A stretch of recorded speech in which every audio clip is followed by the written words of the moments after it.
ഈ KSUവിന്റെ പ്രവർത്തകര് ഞാൻ കാണുമ്പോൾ ഇവര് കരിങ്കൊടിയായിട്ട് അകത്തേക്ക് കയറുന്നു, പോലീസ് അവരെ അവിടെ നിന്ന് പിടിച്ചു മാറ്റാൻ വേണ്ടിയിട്ട് ഒരു ഇതുണ്ടാവുന്നുണ്ട്, ഒരു ക്യാവസ് ഉണ്ടാവുന്നുണ്ട്. അപ്പോൾ നമ്മുടെ ആരോഗ്യമന്ത്രി വളരെ ബോൾഡായിട്ട് അവിടെ എങ്ങനെ നിൽക്കുകയാണ്, അവരോട് വരാൻ പറയും എന്നൊക്കെ പറഞ്ഞുകൊണ്ട് ഈ ആരോഗ്യ ശരിയാണ് KSU പ്രവർത്തകരുമായിട്ടല്ലെങ്കിലും പോലീസുമായിട്ട് ഒരു ഉന്തും തള്ളും ഈ പറയുന്ന മന്ത്രിക്ക് ഉണ്ടായിട്ടുണ്ട്. ഈ ഉന്തും തള്ളും മന്ത്രിക്ക് ഉണ്ടാകുന്ന എന്താണ്? മന്ത്രിയെ രക്ഷിക്കാൻ വേണ്ടി പിടിച്ചു മാറ്റുന്നതല്ല, പകരം മന്ത്രി എന്തോ ഞാനിപ്പോ പോയി എല്ലാവരെയും തല്ലും എന്ന് പറഞ്ഞുകൊണ്ട് മന്ത്രി ചാടി ഇറങ്ങുമ്പോൾ ഇവരെ പിടിച്ചു നിർത്താൻ വേണ്ടിയിട്ട് മാഡം പ്ലീസ് പോകരുത് പ്ലീസ് എന്നൊക്കെ പറഞ്ഞുകൊണ്ട് പിടിച്ചു നിർത്തുന്നതിനിടയ്ക്ക് ഇനി അവർക്ക് എന്തെങ്കിലും അവരുടെ ആരുടെയെങ്കിലും കൈ അവരുടെ കഴുത്തിൽ കയറി തട്ടി എന്നുള്ളതാണ് ആയിരിക്കാം, എനിക്കറിയില്ല.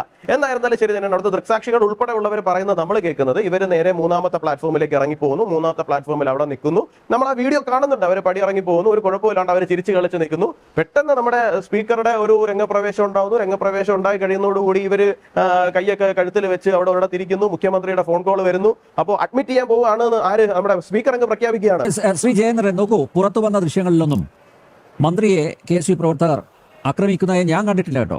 ഇനി ഇന്ന് CPM പുറത്തിറക്കിയ ദൃശ്യങ്ങൾ, അതിൽ തന്നെ ഗൺമാനാണ് കുറ്റക്കാരൻ. മെഡിക്കൽ ബുള്ളറ്റിൻ പുറത്ത് വന്നിട്ടുണ്ട്. വീണ ജോർജിന്റെ ആരോഗ്യനില മെച്ചപ്പെട്ടു എന്ന മെഡിക്കൽ ബുള്ളറ്റിൻ. കഴുത്തിലെ കശേരുക്കൾക്കിടയിലുള്ള ഡിസ്കുകൾ രണ്ടിടങ്ങളിൽ അമർന്നുള്ള സമ്മർദ്ദം കാരണമാണ് വേദന അനുഭവപ്പെട്ടത്. അടിയന്തര ശസ്ത്രക്രിയ വേണ്ട സാഹചര്യമില്ലെന്നും മെഡിക്കൽ ബോർഡ്. നിരന്തര നിരീക്ഷണം വേണ്ടതിനാൽ ICUവിൽ തന്നെ തുടരും. നിലവിലുള്ള ശാരീരികാവസ്ഥയിൽ യാത്ര ചെയ്യാൻ സാധിക്കാത്തതിനാൽ പരിയാരം മെഡിക്കൽ കോളേജ് ആശുപത്രിയിൽ ചികിത്സ തുടരും. എന്റെ അഭിപ്രായം എന്ന് പറഞ്ഞാൽ ഇത് കേവലമായി ഒരു വ്യക്തിയായ മന്ത്രിക്കെതിരെയുള്ള ഒരു പ്രതിഷേധമോ നടപടിയോ ആയിട്ട് ഞാൻ കാണുന്നില്ല. ഇത് ഒരു സ്കീമാറ്റിക് ആയിട്ടുള്ള നിശ്ചിതമായി തീരുമാനിക്കപ്പെട്ടിട്ടുള്ള ഒരു പദ്ധതിയാണ്. അത് പൊളിറ്റിക്കലാണ് ആ പദ്ധതിയുടെ ഉള്ളടക്കം എന്ന് പറയുന്നത്. അതല്ലാതെ ഒരു കണ്ണൂർ റെയിൽവേ സ്റ്റേഷൻ യാദൃശ്ചികമായി ഇന്നലെ അദ്ദേഹം പറഞ്ഞത്, പ്രതിപക്ഷ നേതാവ് പറഞ്ഞത് 4 KSUക്കാരും 35 പോലീസുകാരും എന്നാണ്. മറ്റ് ആൾക്കാരിലേക്ക് വന്നപ്പോഴത്തേക്ക് 40 പോലീസ് 45 പോലീസ് ഒക്കെ ആയി. എന്തോ ആയിക്കോട്ടെ. യെസ്, യുവരാജ് ഗോകുൽ. യുവരാജ്, ഇന്നലെ നടന്ന സംഭവം, കണ്ണൂരിൽ നടന്ന സംഭവം, അതിനെങ്ങനെയാണ് നോക്കിക്കാണുന്നത്? മന്ത്രിയുടെ കഴുത്തിലെ കശേരുക്കൾക്ക് സാരമായ പോറൽ ഏറ്റോ, അതോ ഞാൻ ആമുഖത്ത് ചോദിച്ചതുപോലെ ഇത് നാടകമാണോ നാട്യമാണോ? നാട്യം എന്ന എനിക്ക് ശ്രീ ജയേന്ദ്രൻ സാർ പറയുന്നത് കേട്ടിട്ടെ, അദ്ദേഹം ഒരു പാർട്ടിയുടെ ആളല്ലാതെ അദ്ദേഹം ആവർത്തിച്ച് എല്ലാ ചർച്ചയിലും പറയേണ്ടി വരുന്ന ഒരു ഗതികേടിലൂടെയാണ് അദ്ദേഹത്തിന്റെ ആർഗ്യുമെന്റ്സ് പോകുന്നത് എന്നുള്ളതാണ് അദ്ദേഹം മനസ്സിലാക്കാതെ പോകുന്നതിനകത്തുള്ള ഒരു രസകരമായ കാര്യം എന്ന് പറഞ്ഞത്. അദ്ദേഹം പറയുന്നത് നടി എന്ന് വിളിച്ചത് അദ്ദേഹത്തിന് ഇഷ്ടപ്പെട്ടില്ല. ശരിയാണ്, കോവിഡ് റാണി പോലുള്ള പദപ്രയോഗങ്ങൾ അത്ര സഭ്യമല്ല, പക്ഷേ അദ്ദേഹം അത് മാത്രമേ കേൾക്കുള്ളൂ. വളരെ സഭ്യമായിട്ടുള്ള, വളരെ സംസ്കാര സമ്പന്നമായിട്ടുള്ള മറ്റു ചില പ്രയോഗങ്ങൾ ഉണ്ടായിരുന്നു. എന്താ പരനാറി, കുലംകുത്തി, ഇത്തരത്തിലുള്ള പദപ്രയോഗങ്ങൾ ഉണ്ടായിരുന്നു. അത് അദ്ദേഹം കേട്ടിട്ടുണ്ടാവില്ല. അതുകൊണ്ടായിരിക്കും അദ്ദേഹം കോവിഡ് റാണിയിലേക്ക് മാത്രം ചുരുക്കി എന്നാണ് തോന്നുന്നത്. അദ്ദേഹത്തിന്റെ രാഷ്ട്രീയമില്ല കേട്ടോ, അതുകൊണ്ടാണ് അദ്ദേഹം മറ്റത് കേൾക്കാതെ പോയത്. അതവിടെ നിൽക്കട്ടെ. ഇന്നലത്തെ സംഭവം അല്ല, ഇപ്പോൾ ഈ പ്രതിഷേധം, ഇപ്പോൾ KSUന്റെ ഏതെങ്കിലും ഒരു വ്യക്തി അദ്ദേഹവുമായിട്ടൊരു ചർച്ചയിൽ ഇരുന്നപ്പോൾ ഇതാണ് വിഷയം എന്ന് പറഞ്ഞത് കൊണ്ട് കേരളത്തിലെ ആരോഗ്യ മേഖല പൊതുവിൽ നേരിട്ടുകൊണ്ടിരിക്കുന്ന വിഷയത്തെ ആയിക്കോട്ടെ അല്ല സത്യം ആൾക്കാർക്ക് ബോധ്യപ്പെടുന്നുണ്ട് എന്നാണ് ഞാൻ അങ്ങയോട് പറഞ്ഞത്. അങ്ങ് അതിൻ്റെ അകത്ത് വിഷമിക്കേണ്ട കാര്യമില്ല. അങ്ങയുടെ സത്യം ആൾക്കാർക്ക് കൃത്യമായി ബോധ്യപ്പെടുന്നുണ്ട് എന്നാണ് ഞാൻ അങ്ങയോട് പറഞ്ഞത്. മറ്റേ വിഷയമൊന്നും അതിനകത്തില്ല. ഈ ഏതെങ്കിലും ഒരു വിഷയത്തിലേക്ക് മാത്രം ചുരുക്കി കെട്ടി കൊണ്ടുവന്ന് നമ്മൾ ഒതുക്കേണ്ടുന്ന സാഹചര്യം ഇല്ല. കഴിഞ്ഞ ഒരു വർഷമായിട്ട് നിരന്തരമായിട്ട് കേരളത്തിലെ ആരോഗ്യ മേഖലയുമായി ബന്ധപ്പെട്ടിട്ട് നിരന്തരമായിട്ടുള്ള പരാതികൾ ഉയരുന്നുണ്ട്. രണ്ടാം പിണറായി വിജയൻ സർക്കാരിലെ പല മന്ത്രാലയങ്ങളും എടുത്തു കഴിഞ്ഞാൽ ഒന്നിനൊന്ന് മോശമാണെങ്കിലും അതിനകത്ത് ഏറ്റവും മോശമായിട്ട് കൈകാര്യം ചെയ്യുന്നത് എന്താണ് എന്ന് ചോദിച്ചു കഴിഞ്ഞാൽ അത് നിശ്ചയമായിട്ടും നമുക്ക് പറയാൻ വേണ്ടിയിട്ട് സാധിക്കും, അത് ആരോഗ്യ മേഖലയാണെന്ന്. മെഡിക്കൽ കോളേജിൽ ഒരു വകുപ്പ് മേധാവിക്ക് നേരിട്ടിറങ്ങി വന്നിട്ട് ആരോഗ്യ മേഖലയും തിരുവനന്തപുരം മെഡിക്കൽ കോളേജും ഇത്തരം സാഹചര്യങ്ങളിലൂടെയാണ് കടന്നു പോകേണ്ടുന്നത് എന്ന് പറയേണ്ടുന്ന സാഹചര്യം ഉണ്ടായിട്ടുണ്ട്. അന്ന് എന്താണ് മന്ത്രി തിരിച്ച് മറുപടിയായിട്ട് പറഞ്ഞത്? മന്ത്രി തിരിച്ചു പറഞ്ഞ മറുപടി എന്ന് പറഞ്ഞു കഴിഞ്ഞാൽ ഇവിടുത്തെ സിസ്റ്റം ശരിയല്ല എന്നുള്ളതായിരുന്നു. എന്താണ് സിസ്റ്റത്തിന്റെ തകരാറ് എന്ന് പറയുന്നത്? സിസ്റ്റത്തിന്റെ തകരാറ് എന്ന് പറയുന്നത് ഈ മെഡിക്കൽ കോളേജിലുള്ള പല സംവിധാനങ്ങളും ഈ പറയുന്ന പുറത്തു നിൽക്കുന്ന ഈ മെഡിക്കൽ കോളേജിലെ അഡ്വൈസറി ബോർഡുകളിൽ ഉൾപ്പെടെ കയറിയിരിക്കുന്ന പല സഖാക്കളുടെയും കറവ പശുവായിട്ട് മാറുന്ന സാഹചര്യം ഉണ്ടായിട്ടുണ്ട്. അപ്പോൾ ആ കറവ പശുക്കളായിട്ട് മാറിയിരിക്കുന്ന സംവിധാനത്തിന് സംരക്ഷിച്ചു കൊടുക്കുന്നത് ഈ പറയുന്ന ആരോഗ്യ സംവിധാനത്തിന് അകത്തിരുന്നു കൊണ്ട് കാര്യങ്ങളെ അഡ്മിനിസ്ട്രേറ്റ് ചെയ്യുന്ന പല ആശുപത്രികളുടെയും സൂപ്രണ്ടുമാരും ഡോക്ടർമാരും ഒക്കെയാണ്. അപ്പോൾ ഈ സൂപ്രണ്ടുമാരും ഡോക്ടർമാരും ഒക്കെ നിരന്തരമായിട്ട് പല തരത്തിലുള്ള വീഴ്ചകൾ വരുത്തുന്നുണ്ട്.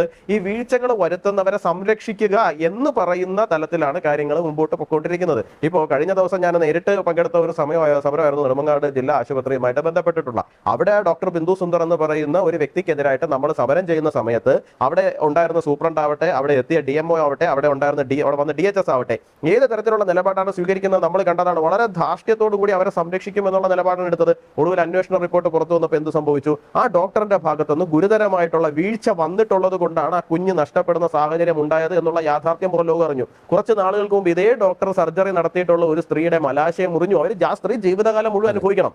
ആ സ്ത്രീ ആ തെറ്റ് ജീവിതകാലം മുഴുവൻ അവർ ശരീരത്തിൽ വെച്ച് അനുഭവിക്കേണ്ടതാണ്. അപ്പോൾ അന്ന് നമ്മൾ ഇവർക്കെതിരെ സമരം ചെയ്തു, ഇവർക്കെതിരെ നടപടിയെടുക്കാൻ വേണ്ടി തയ്യാറായില്ല. പകരം എന്താണ്, മറ്റൊരു ജീവൻ പോകുന്ന സാഹചര്യം വരെ ഉണ്ടാകേണ്ടി വന്നു. അത് ഞങ്ങൾ അത്രയും കടുത്ത രീതിയിൽ സമരം ചെയ്യേണ്ടുന്ന സാഹചര്യം ഉണ്ടായതുകൊണ്ട് മാത്രം ആ ഡോക്ടർക്കെതിരെ നടപടിയെടുത്തു. അപ്പോൾ ഇത് ഒരു നെക്സസ് ഇവിടെ പ്രവർത്തിച്ചുകൊണ്ടിരിക്കുകയാണ്. നെക്സസ് എന്ന് പറയുന്നത് ഈ ആരോഗ്യ മേഖലയുമായിട്ട് ഇതിന്റെ അഡ്വൈസറി ബോർഡുകളിൽ കയറിയിരിക്കുന്ന അല്ലെങ്കിൽ ആ പ്രാദേശികമായിട്ടുള്ള MLA മാർ ഉൾപ്പെടുന്ന സംവിധാനം ഈ പറയുന്ന കറപ്റ്റഡ് ആയിട്ടുള്ള ആൾക്കാരെ പ്രൊട്ടക്ട് ചെയ്യുന്നുണ്ട്. പകരം അവരിൽ നിന്ന് തിരിച്ചൊരു കമ്മീഷൻ മണിയാവട്ടെ, അല്ല എന്നുണ്ടെങ്കിൽ ബിസിനസ് പരമായിട്ടുള്ള താല്പര്യങ്ങളാവട്ടെ ഈ പറയുന്ന സഖാക്കൾക്ക് പ്രാദേശികമായിട്ട് കിട്ടുന്നുണ്ട്. ഒരു ഉദാഹരണം ഞാൻ പറഞ്ഞു നിർത്തിത്തരാം. അത് നിർത്തുന്നില്ല, ഞാൻ ഉദാഹരണം പറഞ്ഞു തരാം. ഇപ്പൊ നിങ്ങൾ ഈ പറയുന്ന പല ജില്ലാ ആശുപത്രികളിലേക്കും വന്ന് നോക്കി കഴിഞ്ഞു കഴിഞ്ഞാൽ ആശുപത്രി സംവിധാനങ്ങളുടെ കാശ് ഉപയോഗിച്ച് വാങ്ങിച്ചിട്ടിരിക്കുന്ന പല സംവിധാനങ്ങൾ, ആംബുലൻസ് സർവീസുകൾ ഉൾപ്പെടെ കാട് കയറി കിടക്കുന്നത് നിങ്ങൾക്ക് കാണാൻ കഴിയും. നിങ്ങൾ നെടുമങ്ങാട് ജില്ലാ ആശുപത്രിയിലേക്ക് മാത്രം നോക്കിയാൽ മതി. പകരം അവിടേക്ക് പലരുടെ ആംബുലൻസുകൾ അവിടെ വന്ന് ഓടുന്നുണ്ട്. അതിന്റെയൊക്കെ വാടക ആർക്കൊക്കെയാണ് പോകുന്നത് നോക്കിയാൽ നിങ്ങൾക്ക് മനസ്സിലാകും ഈ സിസ്റ്റം എവിടെയാണ് പിഴച്ച് കിടക്കുന്നത് എന്നുള്ള കാര്യത്തെ കുറിച്ചിട്ട്. അപ്പൊ സ്വാഭാവികമായിട്ടും ആരോഗ്യ വകുപ്പ് മന്ത്രിക്കെതിരായിട്ടല്ലാതെ നമുക്ക് അമേരിക്കൻ പ്രസിഡന്റിനെതിരായിട്ട് പോയി പ്രതിഷേധിക്കാൻ വേണ്ടിയിട്ട് സാധിക്കില്ല. അപ്പൊ ആരോഗ്യ വകുപ്പ് മന്ത്രിക്കെതിരായിട്ട് പ്രതിഷേധങ്ങൾ ഉണ്ടാവും. ആ പ്രതിഷേധങ്ങൾ ജനാധിപത്യപരമായിട്ടാണ് ഉണ്ടാകുന്നത്. കരിങ്കൊടി കാണിക്കുക എന്നൊക്കെ പറയുന്നത് എല്ലാ രാഷ്ട്രീയ പ്രസ്ഥാനങ്ങളും ചെയ്യുന്നതാണ്. പിൽക്കാലങ്ങളിൽ CPM ചെയ്തിട്ടുണ്ട്, SFI ചെയ്തിട്ടുണ്ട്, DYFI ചെയ്തിട്ടുണ്ട്, ABVP ചെയ്തിട്ടുണ്ട്, യുവമോർച്ച ചെയ്യാറുണ്ട്, KSU ചെയ്യാറുണ്ട്, യൂത്ത് കോൺഗ്രസ് ചെയ്യാറുണ്ട്, ഇനി ദേശീയ പാർട്ടികൾ അല്ലാത്ത പാർട്ടികൾ ചെയ്യാറുണ്ട്. ഇത് സ്വാഭാവികമായിട്ടുള്ള ഒന്നാണ്. കഴിഞ്ഞ ദിവസം ഞാൻ ഒരു കാഴ്ചക്കാരൻ എന്നുള്ള നിലയിൽ ഞാൻ ആ വീഡിയോയും വാർത്തയും പലതരത്തിലും നമ്മൾ കാണുന്ന സാഹചര്യം ഉണ്ടായി. ഈ KSUവിന്റെ പ്രവർത്തകരെ ഞാൻ കാണുമ്പോൾ ഇവർ കരിങ്കൊടിയായിട്ട് അകത്തേക്ക് കയറുന്നു, പോലീസ് അവരെ അവിടെ നിന്ന് പിടിച്ചു മാറ്റാൻ വേണ്ടിയിട്ട് ഒരു ഇതുണ്ടാകുന്നുണ്ട്, ഒരു ക്യാവസ് ഉണ്ടാകുന്നുണ്ട്. അപ്പോൾ നമ്മുടെ ആരോഗ്യമന്ത്രി വളരെ ബോൾഡായിട്ട് അവിടെ അങ്ങനെ നിൽക്കുകയാണ്, അവരോട് വരാൻ പറയും എന്നൊക്കെ പറഞ്ഞുകൊണ്ട് ഈ ആരോഗ്യ ശരിയാണ് KSU പ്രവർത്തകരുമായിട്ടല്ലെങ്കിലും പോലീസുമായിട്ട് ഉന്തും തള്ളും ഈ പറയുന്ന മന്ത്രിക്ക് ഉണ്ടായിട്ടുണ്ട്. ഈ ഉന്തും തള്ളും മന്ത്രിക്ക് ഉണ്ടാകുന്ന എന്താണ്, മന്ത്രിയെ രക്ഷിക്കാൻ വേണ്ടി പിടിച്ചു മാറ്റുന്നതല്ല, പകരം മന്ത്രി എന്തോ ഞാനിപ്പോ പോയി എല്ലാവരെയും തല്ലും എന്ന് പറഞ്ഞുകൊണ്ട് മന്ത്രി ചാടി ഇറങ്ങുമ്പോൾ ഇവരെ പിടിച്ചു നിർത്താൻ വേണ്ടിയിട്ട് മാഡം പ്ലീസ് പോകരുത് പ്ലീസ് എന്നൊക്കെ പറഞ്ഞുകൊണ്ട് പിടിച്ചു നിർത്തുന്നതിനിടയ്ക്ക് ഇനി അവർക്ക് എന്തെങ്കിലും അവരുടെ ആരുടെയെങ്കിലും കൈ അവരുടെ കഴുത്തിൽ കയറി തട്ടി എന്നുള്ളതാണ് ആയിരിക്കാം, എനിക്കറിയില്ല. എന്നായിരുന്നാലും ശരി തന്നെയാണ്. അവിടുത്തെ ദൃക്സാക്ഷികൾ ഉൾപ്പെടെ ഉള്ളവർ പറയുന്നത് നമ്മൾ കേൾക്കുന്നത് ഇവർ നേരെ മൂന്നാമത്തെ പ്ലാറ്റ്ഫോമിലേക്ക് ഇറങ്ങി പോകുന്നു. മൂന്നാമത്തെ പ്ലാറ്റ്ഫോമിൽ അവിടെ നിൽക്കുന്നു. നമ്മൾ ആ വീഡിയോ കാണുന്നുണ്ട്. അവർ പടി ഇറങ്ങി പോകുന്നു, ഒരു കുഴപ്പമില്ലാണ്ട് അവർ ചിരിച്ചു കളിച്ച് നിൽക്കുന്നു. പെട്ടെന്ന് നമ്മുടെ സ്പീക്കറുടെ ഒരു രംഗപ്രവേശം ഉണ്ടാവുന്നു. രംഗപ്രവേശം ഉണ്ടായി കഴിയുന്നതോടുകൂടി ഇവര് കൈയൊക്കെ കഴുത്തിൽ വെച്ച് അവിടെ തിരിക്കുന്നു. മുഖ്യമന്ത്രിയുടെ ഫോൺ കോൾ വരുന്നു. അപ്പോൾ അഡ്മിറ്റ് ചെയ്യാൻ പോവുകയാണ് ആര്, നമ്മുടെ സ്പീക്കർ അങ്ങ് പ്രഖ്യാപിക്കുകയാണ്. സ്വാഭാവികമായിട്ട് എന്തെങ്കിലും പ്രശ്നമുണ്ട് ഹോസ്പിറ്റലിൽ പോയിട്ട് അവിടെ ചികിത്സ കഴിഞ്ഞിട്ട് അവിടുത്തെ ഡോക്ടറാണല്ലോ പ്രഖ്യാപിക്കേണ്ടത്. അഡ്മിറ്റ് ചെയ്യുകയാണോ അതോ വീട്ടിലേക്ക് പറഞ്ഞു വിടുകയാണോ, ഔട്ട് പേഷ്യന്റ് ആയിട്ടാണോ അതോ ഇൻ പേഷ്യന്റ് ആയിട്ടാണോ കൺസിഡർ ചെയ്യാൻ പോകുന്നുള്ള കാര്യം ഡോക്ടേഴ്സ് ആണല്ലോ തീരുമാനിക്കേണ്ടത്. അല്ലാണ്ട് സ്പീക്കറെ ആ പണി ആരും ഏൽപ്പിച്ചിട്ടില്ലല്ലോ, സ്പീക്കർക്ക് ആ പണി അറിയത്തുമില്ലല്ലോ. അപ്പോൾ പക്ഷേ സ്പീക്കർ അവിടെ നിന്ന് പ്രഖ്യാപിച്ചു. റെയിൽവേ സ്റ്റേഷനിൽ നിന്ന് തന്നെ എന്താണ് മറ്റേ മിന്നലിന് മുമ്പ് ഇടി വന്നു എന്ന് പറഞ്ഞ പോലെ ആയിപ്പോയില്ലേ. എന്താ ഇത് സ്പീക്കർ അവിടെ നിന്ന് പ്രഖ്യാപിച്ചു എന്താണ് അഡ്മിറ്റ് ചെയ്യാൻ പോവുകയാണ്. ആ പറഞ്ഞതുപോലെ തന്നെ അവരുടെ തിരക്കഥ പോലെ തന്നെ എന്താണ് അവർ കൃത്യമായിട്ട് ഹോസ്പിറ്റലിൽ പോകുന്നു. അത് ICUവിൽ അഡ്മിറ്റ് ആവുന്നു. ICUവിൽ അഡ്മിറ്റ് ആയിട്ട് അങ്ങനെ കിടക്കുന്നുണ്ട്.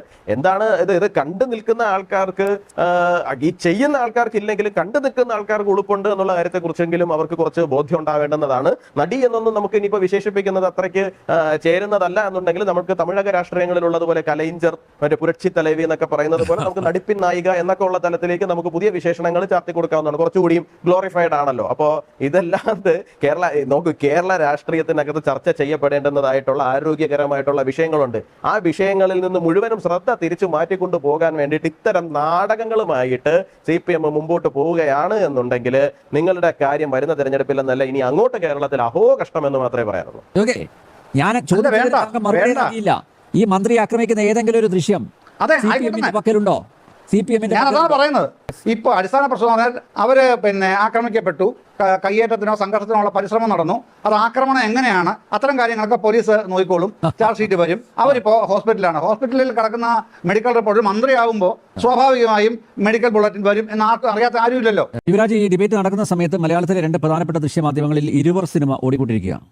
ഇരുവർ സിനിമ ഇപ്പൊ നോക്കൂ, ഒരു ഭാഗത്ത് കോടികൾ ചെലവഴിച്ച് PR വർക്ക് നടന്നുകൊണ്ടിരിക്കുക കേട്ടോ, കോടികളാണ് വാരി എറിയുന്നത്. മറുഭാഗത്ത് ഇതുപോലുള്ള തക്കിട തരികിട പരിപാടികളെല്ലാം ഉണ്ട്. പിടിച്ചു നിൽക്കുമോ യുവരാജ് ഇതുകൊണ്ടൊക്കെ? അല്ല, പണ്ട് റോമാ സാമ്രാജ്യം കത്തിയെറിയുമ്പോൾ നീറോ ചക്രവർത്തി വീണ വായിച്ചു എന്ന് കേട്ടിട്ടുണ്ട്. അതുപോലെയാണ് കേരളത്തിന്റെ സാഹചര്യത്തിനകത്ത് പിണറായി വിജയൻ ഇപ്പോൾ ഈ പറയുന്ന അഭിമുഖങ്ങളും അഭിനയങ്ങളും ഒക്കെ ആയിട്ട് മുമ്പോട്ട് പൊയ്ക്കൊണ്ടിരിക്കുന്നത്.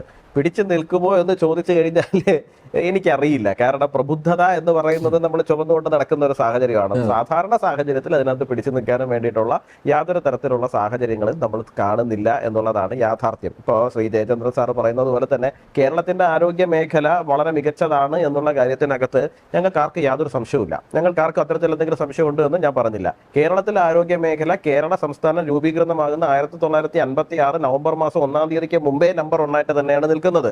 കേരള സംസ്ഥാനം രൂപീകൃതമാകുന്നതിന് മുമ്പ് തിരുവനന്തപുരത്ത് മെഡിക്കൽ കോളേജ് ഉദ്ഘാടനം ചെയ്യപ്പെട്ടിട്ടുണ്ട്. ഇപ്പൊ ഞാൻ ഈ കഴിഞ്ഞ ദിവസം കുറച്ചു നേരത്തെ പറഞ്ഞ നെടുമങ്ങാട് ജില്ലാ ആശുപത്രി ഉണ്ടല്ലോ, നിങ്ങൾ അവിടെ ചെന്ന് നോക്കിക്കഴിഞ്ഞാൽ 1920 അതായത് കമ്മ്യൂണിസ്റ്റ് പാർട്ടി കേരളത്തിൽ ഉണ്ടാകുന്നതിന് മുൻപ് ഡിസ്ട്രിക്ട് ഹോസ്പിറ്റലായിട്ട് നെടുമങ്ങാട് ആശുപത്രി ഉണ്ട് എന്ന് പറയുന്ന ഒരു ചരിത്രമുണ്ട്. കമ്മ്യൂണിസ്റ്റ് പാർട്ടി ഉണ്ടാക്കി വെച്ചിട്ടുള്ള ആരോഗ്യരംഗത്തെ നേട്ടങ്ങളൊന്നുമല്ല. കമ്മ്യൂണിസ്റ്റ് പാർട്ടി എന്താണ് കേരളത്തിന്റെ ആരോഗ്യരംഗത്ത് ചെയ്തുകൊണ്ടിരിക്കുന്നത് എന്നുള്ളതിനെ കുറിച്ചിട്ടാണ് നമ്മൾ പറഞ്ഞുകൊണ്ടിരിക്കുന്നത്. ഒരു കാലഘട്ടത്തിൽ മുതൽ കേരളം ഏറ്റവും മികച്ചു നിന്നിരുന്ന ഒരു സംസ്ഥാനത്തേക്ക് ഞാനൊന്ന് ചോദിച്ചോട്ടെ ജയേന്ദ്ര സാറേ, കേരളം 1956 അല്ലെങ്കിൽ അതിന് മുമ്പ് മുതലോ ആരോഗ്യരംഗത്ത് 1-ാം സ്ഥാനത്ത് നിൽക്കുന്ന ഒരു സംസ്ഥാനമാണ്. അപ്പൊ സ്വാഭാവികമായിട്ടും ഇന്ത്യയിലെ മറ്റു പ്രദേശങ്ങളിലുള്ള ആൾക്കാർ ഏറ്റവും മികച്ച ചികിത്സ കിട്ടുന്ന സ്ഥലം എന്ന് പറഞ്ഞ് കേരളത്തിലേക്കല്ലേ വരേണ്ടുന്നത്?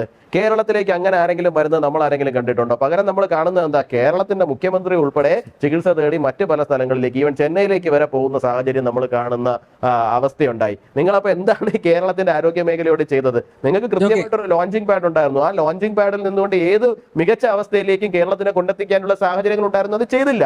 അത് ചെയ്യുന്നതിന് പകരം അതിനെ ഇട്ടാവട്ടത്തിൽ കളിച്ച് സഖാക്കളുടെ കർമ്മ പശുവാക്കി മാത്രം അതിനെ നിലനിർത്തുവാൻ വേണ്ടിയിട്ടാണ് എല്ലാ കാലഘട്ടത്തിലും ശ്രമിച്ചത്. പിന്നെ ഒരു കാര്യം കൂടി പറഞ്ഞോളട്ടെ, ഈ ജനകീയ പ്രതിഷേധങ്ങൾ അങ്ങ് ആവർത്തിച്ച് പറയുന്നു ആക്രമിക്കാൻ വന്നു. നോക്കൂ, എനിക്ക് കോൺഗ്രസിന്റെ വക്കാലത്ത് എടുക്കേണ്ടതിന്റെയോ KSUവിന്റെ വക്കാലത്ത് എടുക്കേണ്ടതിന്റെയോ കാര്യമില്ല. പക്ഷെ ഒരു രാഷ്ട്രീയ പ്രവർത്തകൻ എന്നുള്ള നിലയിൽ ഞാൻ പറയുകയാണ്, പ്രതിഷേധിക്കുവാനുള്ള അവകാശങ്ങൾ, സമരം നടത്തുവാനുള്ള അവകാശങ്ങൾ തീർച്ചയായിട്ടും ഉണ്ടാകണം. പ്രതിഷേധക്കാരെ ചിലപ്പോൾ മറ്റ് രാഷ്ട്രീയ പാർട്ടിക്കാർ നേരിടുന്ന സാഹചര്യങ്ങളൊക്കെ ഉണ്ടാവും. അതൊക്കെ രാഷ്ട്രീയത്തിൽ സ്വാഭാവികമാണ്. പക്ഷേ ഈ പ്രതിഷേധിക്കാൻ വരുന്നവർക്കെതിരെ വധശ്രമത്തിന് കേസ്, എന്ത് അടിസ്ഥാനത്തിലാണ് ഈ വധശ്രമത്തിന് കേസെടുക്കുന്നത്? എനിക്ക് ഇതുവരെ മനസ്സിലായില്ല. എങ്ങനെയാണ് ഒരു കരിങ്കൊടി കാണിക്കാൻ വന്ന ആൾക്കാർക്കെതിരെ വധശ്രമത്തിന് കേസെടുത്ത് ജാമ്യം കിട്ടാത്ത വകുപ്പ് ഉപയോഗിച്ച് അവരെ ജയിലിൽ ഇടുക എന്ന് പറയുമ്പോൾ നിങ്ങൾ അടുത്ത് വരാൻ പോകുന്ന ആൾക്കാരെ ഭയപ്പെടുത്തുകയാണ്. നിങ്ങൾ ഇത് തന്നെയാണ് കഴിഞ്ഞ 2 കൊല്ലം മുമ്പ് ചെയ്തത്. എന്താണ് അവിടെ നിന്ന് പിണറായി വിജയന്റെ മ്യൂസിയത്തിൽ വെക്കാനുള്ള ബസ് ഓടി വന്ന സമയത്ത് അവിടെ കരിങ്കൊടി കാണിക്കുന്ന ആൾക്കാരെ ചെടിച്ചട്ടി എടുത്തും ഹെൽമെറ്റ് എടുത്തും അടിച്ചു. കേരളത്തിലെ മുഴുവൻ ജനതയും കണ്ടിരുന്നു. പക്ഷെ മുഖ്യമന്ത്രി എന്താ പറഞ്ഞത്? അവരുടെ ജീവൻ രക്ഷിച്ചതാണ്. ഈ നിമിഷം നിലപാട് മാറ്റാൻ അദ്ദേഹം തയ്യാറാവോ? ഈ നിമിഷം വരെ അദ്ദേഹം നിലപാട് മാറ്റാൻ വേണ്ടിയിട്ട് തയ്യാറാകില്ല. നിങ്ങളൊരു കാര്യം മനസ്സിലാക്കേണ്ടുന്നത്, നിങ്ങൾ ഇവിടെ ഈ വരുന്ന തെരഞ്ഞെടുപ്പിൽ പിടിച്ചു നിൽക്കും എന്ന് ഞാൻ ഒരു തരത്തിലും വിശ്വസിക്കുന്നില്ല. അത് മറ്റൊന്നും കൊണ്ടല്ല, മലയാളികൾ ഇത് മുഴുവൻ കണ്ടുകൊണ്ടിരിക്കുകയാണെങ്കിലും ഞങ്ങൾ കള്ളമേ പറയും. MV ഗോവിന്ദൻ മാസ്റ്ററൊക്കെ എന്തായിരുന്നു വൈകാരികമായിട്ട് കഴുത്ത് പിടിച്ചു തിരിച്ചു എന്നാണ് മനസ്സിലാകുന്നത്, കൈ പിടിച്ചൊടിച്ചു എന്നാണ് മനസ്സിലാക്കുന്നത്. എന്തായിരുന്നു പെർഫോമൻസ് എന്ന് ഇവരുടെ ഓരോരുത്തരുടെ. അതാണ് ഞാൻ പറയുന്നത്, ഈ അഭിനയിച്ച് തകർക്കുന്നവർക്കില്ലെങ്കിലും കണ്ടുകൊണ്ടിരിക്കുന്ന ആൾക്കാർക്ക് ലേശം ഉൾക്കൊണ്ടുന്ന ബോധ്യത്തോടു കൂടി രാഷ്ട്രീയ പ്രവർത്തനം നടത്തിയാൽ നല്ലതായി.